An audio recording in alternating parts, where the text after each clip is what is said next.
Today we're going to study the magnetic force between two current carrying wires. So let's see if we have one wire here, okay, and this wire is a carrying current. And since we have two wires, one at the top and one at the bottom, we can call this current here I top, okay. And then we have another wire here, okay. Here is another wire, and this wire also, you can choose the current to be going to the left or to the right. So let's choose it going to the right. We call this one I, the current I bottom. So this is I top, I bottom. Now there's gonna be a force between these two wires, and we need to calculate that force. And let's, for example, say that the distance between the two wires, this distance here, we call it D. So this is the distance between the two wires. So we're gonna have a force that we need to calculate it. So this top wire has a current going to the right.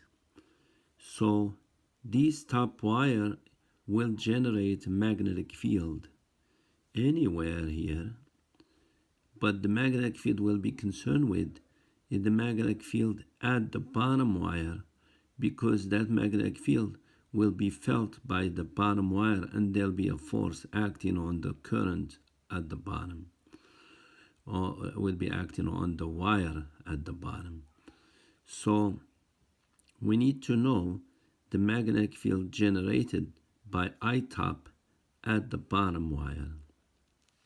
So we have to use the thumb rule. The current is going to the right. You can see here the current at the top wire is going to the right. So I grab the wire with my right hand, and the thumb is pointing to the right to follow the current. And you can see my fingers are going down. See here? They're going down. So the magnetic field due to the top wire is going down here. So I put here the back of the arrow. So this is the magnetic field of the top due to the top wire. So I call it B top. Okay. So now this B top, which is generated by the current at the top, will be felt by the current at the bottom, and there'll be a force acting on the bottom wire. Now we need to find that force. So what I can do, I can put here BF is equal to I, okay? Okay, so I put here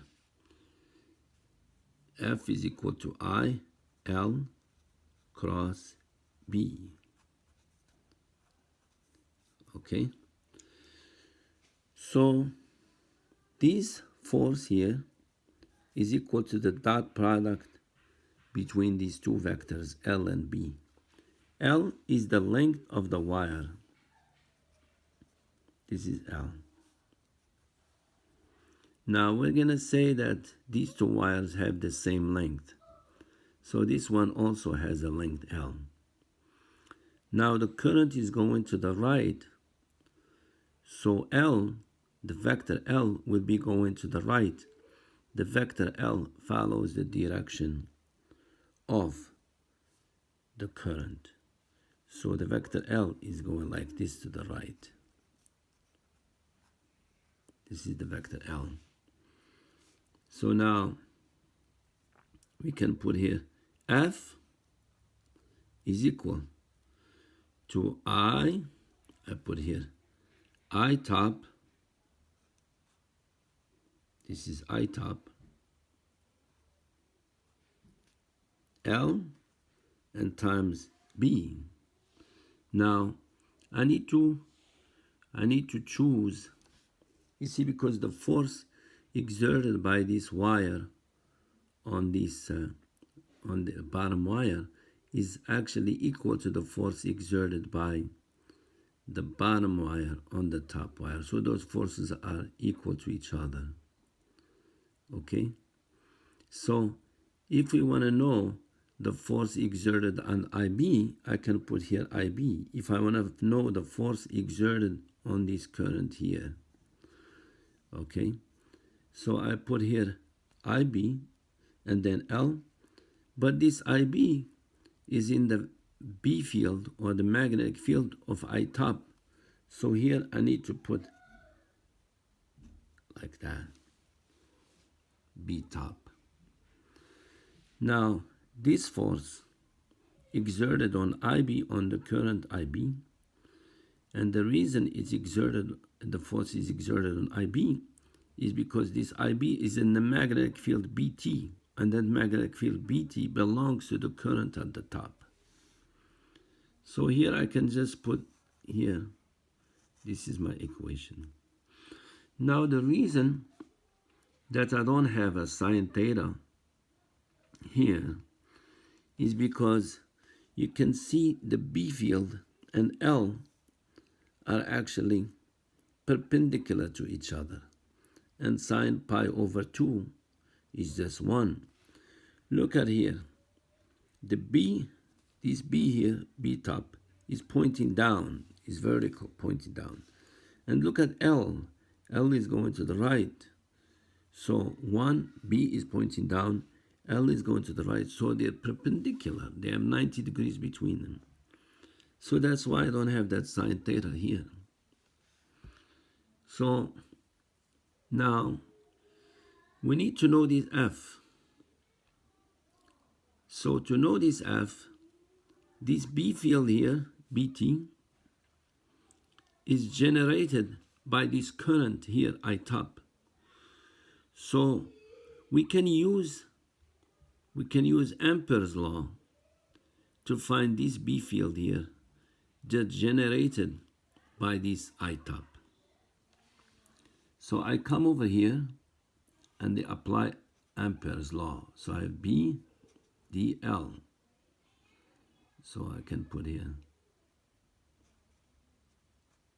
is equal to mu 0 I enclosed. Okay? So now I need an Amperian loop. You see, I'm looking for this B top here. This B top is the magnetic field generated by I top. So what I can do, I can draw an Amperian loop like this. Here is an Amperian loop. See? Amperian loop. And in that center, at its center, I have the current. And you can see here this radius is just this D. So I have D as a radius. Now, this Amperian loop, the magnetic field you can see here is going vertical down. And this DL here, a small section of the Amperian loop, is also going down. So they're parallel. You see, if you look at the magnetic field at this location here, it'll be, DL will be like that, coming down. And the magnetic field is also coming down here. Okay, so it's always that DL and B, they're always parallel to each other. If you look at here at the top, the magnetic field is coming out here, but DL is a section of the loop is also coming out. So they're always parallel. So cosine 0 is 1. So I just put here BDL. So this becomes integral BDL is equal to mu 0. What's I enclosed is I top. So I put here I top. Because this is the current. Okay? It's enclosed in the Amperian loop and it's I top. Now, the B field here is the same as the B field here, same as here, same, because we are the same distance away from the current. Okay? So the B field here all around is the same. So this B here can come out because it's a constant B all around. So I have B integral dl is equal to mu 0 I top. Now when you integrate this dl, you have dl here, dl here, dl here. You have a bunch of dl's. You sum them up. If you keep summing them up, you're going to get the circumference of the circle. So I just put here B L is equal to mu 0 I top. Now this L is circumference, so I put here B 2 pi D is equal to mu 0 I top. So now I can know B. B here is equal to mu 0 I top over. And then I have 2 pi D. So here is, and remember, this is B top. It belongs to the current at the top. So I have to put here B top, B top. So that's B top. Now, I take this B top, yeah, and then I put it there. I put it there. So now I have F is equal to IB L B top mu 0 I top over 2 pi D.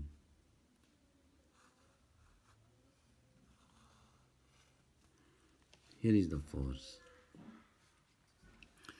Now, this top current will exert a force, or this top wire will exert a force on the bottom wire and vice versa, and those forces, both of them are equal and equal to this. So it depends on the current, okay, also it depends on the distance. Now, one thing I didn't mention is the direction of the force, okay? Now, let's look at the force acting on this bottom wire. Here is F is equal to L, IL cross B. So I need to know the force acting on this wire here, this bottom wire.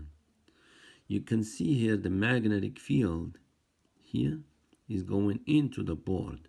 The magnetic field of the wire at the top is going into the board.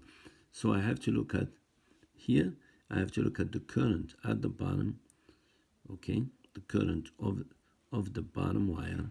And then I have to look at the B field of the top wire. So look at the B field of the top wire is going down. Look at the current of the bottom wire is going to the right. So I use right hand rule, okay? The current is going to the right.